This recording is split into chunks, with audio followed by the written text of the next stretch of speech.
What's up, classmates? There's a few stories like this in the Bible, in essence, stories of redemption. There's a story of Saul turned Paul, stories like that are about human perseverance, finding the right path, and sticking to it. I'm going to tell you a brief story about one of the most famous, well known people who fell completely from grace, was a laughing stock, overcame all sorts of hardships, both physically, psychologically, stared down every single one of his demons, and found himself back on top of the world, of his profession, of everything. All right, so picture it. The year is around 2008.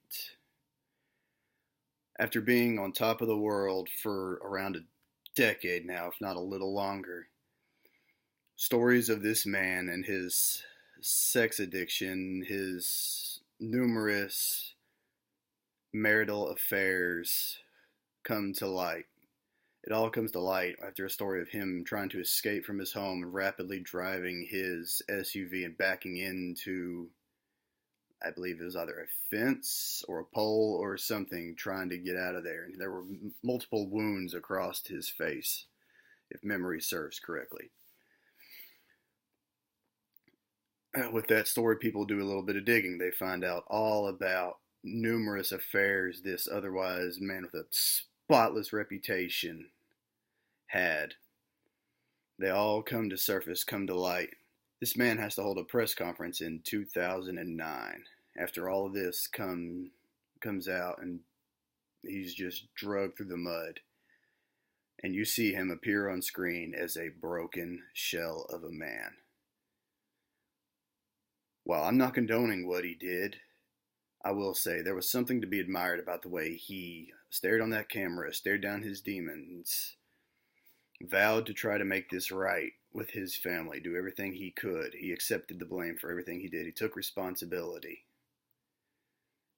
And he publicly acknowledged his wrongdoings and vowed to try to get himself back on the right path.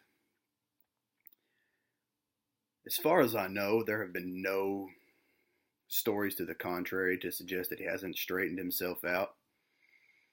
But not long after that, this man had 5 knee surgeries, 3 or 4 back surgeries, including the last one to fuse some of his vertebrae together. He couldn't play the game he loved anymore. And come 2018, he wasn't sure if he would ever be able to play again. He was just better off retiring. He gave it one last shot. And he found, hey, my pain is going to allow this to happen.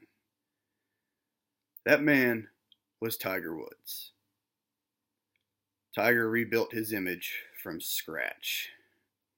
From 2010 to 2017, the man never really came close to winning another major. There were a few instances where he finished in the top 10, but his golf game was almost non-existent. There was a period of time where he looked completely lost on a golf course. He couldn't swing a club, anything like that. Clubs were flying out of his hands.